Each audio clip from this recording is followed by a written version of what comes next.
की भेड़ बकरियों को चराता था और वह उन्हें जंगल की परली और होरेब नाम परमेश्वर के पर्वत के पास ले गया और परमेश्वर के दूत ने एक कटीली झाड़ी के बीच आग की लौ में उसको दर्शन दिया और उसने दृष्टि उठाकर देखा कि झाड़ी जल रही है पर भस्म नहीं होती। तब मूसा ने सोचा कि मैं उधर फिर के इस बड़े अचंभे को देखूंगा कि वह झाड़ी क्यों नहीं जल जाती। जब यहोवा ने देखा कि मूसा देखने को मुड़ा चला आता है, तब परमेश्वर ने झाड़ी के बीच से उसको पुकार के कहा कि हे मूसा, हे मूसा। मूसा ने कहा, क्या आज्ञा? उसने कहा, इधर पास मत आ और अपने पांव से जूतियों को उतार दे, क्योंकि जिस स्थान पर तू खड़ा है वह पवित्र भूमि है। फिर उसने कहा, मैं तेरे पिता का परमेश्वर और इब्राहिम का परमेश्वर, इसहाक का परमेश्वर और याकूब का परमेश्वर हूं। तब मूसा ने, जो परमेश्वर की ओर निहारने से डरता था, अपना मुंह ढांप लिया।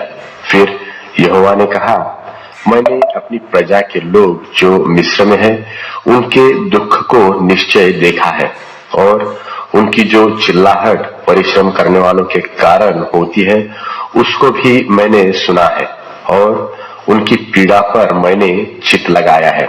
इसलिए अब मैं उतर आया हूं कि उन्हें मिस्रियों के वश से छुड़ाऊं और उस देश में से निकालकर एक अच्छे और बड़े देश में, जिसमें दूध और मधु की धारा बहती है, अर्थात कनानी, हित्ती, एमोरी, परिज्जी, हिव्वी और यबूसी लोगों के स्थान में पहुंचाऊं।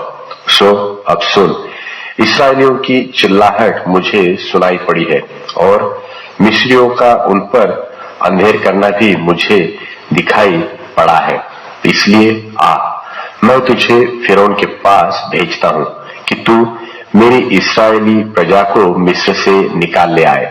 तब मूसा ने परमेश्वर से कहा, मैं कौन हूं जो फिरौन के पास जाऊं और इस्राएलियों को मिस्र से निकाल ले आऊं? उसने कहा, निश्चय मैं तेरे संग रहूंगा और इस बात का कि तेरा भेजने वाला मैं हूं, तेरे लिए यह चिन्ह होगा कि जब तू उन लोगों को मिस्र से निकाल चुके, तब तुम इसी पहाड़ पर परमेश्वर की उपासना करोगे। मूसा ने परमेश्वर से कहा, जब मैं इस्राएलियों के पास जाकर उनसे यह कहूं कि तुम्हारे पितरों के परमेश्वर ने मुझे तुम्हारे पास भेजा है, तब यदि वे मुझसे पूछे कि उसका क्या नाम है, तब मैं उनको क्या बताऊं? परमेश्वर ने मूसा से कहा, मैं जो हूं सो हूं। फिर उसने कहा, तू इस्राएलियों से यह कहना कि जिसका नाम मैं हूं है, उसी ने मुझे तुम्हारे पास भेजा है। फिर परमेश्वर ने मूसा से यह भी कहा कि तू इस्राएलियों से यह कहना कि तुम्हारे पितरों का परमेश्वर, अर्थात इब्राहिम का परमेश्वर, इसहाक का परमेश्वर और याकूब का परमेश्वर यहोवा, उसी ने मुझको तुम्हारे पास भेजा है। देख, सदा तक मेरा नाम यही रहेगा और पीढ़ी पीढ़ी में मेरा स्मरण इसी से हुआ करेगा।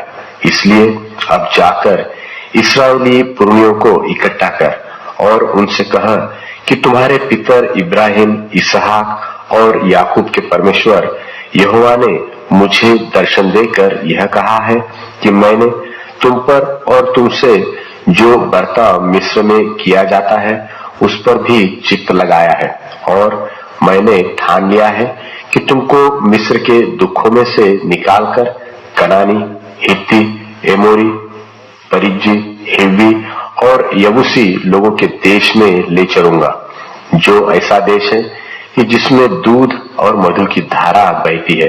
तब वे तेरी मानेंगे और तू इस्राएली पुरनियों को संग लेकर मिस्र के राजा के पास जाकर उससे यो कहना कि इब्रियों के परमेश्वर यहोवा से हम लोगों की भेंट हुई है, इसलिए अब हमको 3 दिन के मार्ग पर जंगल में जाने दे कि अपने परमेश्वर यहोवा को बलिदान चढ़ाए। मैं जानता हूं कि मिस्र का राजा तुमको जाने न देगा, वरन बड़े बल से दबाए जाने पर भी जाने न देगा। इसलिए मैं हाथ बढ़ाकर उन सब आश्चर्य कर्मों से जो मिस्र के बीच करूंगा उस देश को मारूंगा और उसके पश्चात वह तुमको जाने देगा।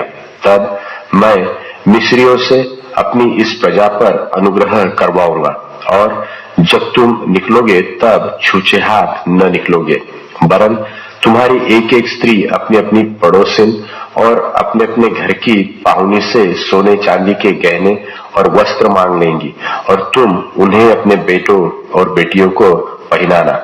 इस प्रकार तुम मिस्रियों को लूटेंगे। निर्गमन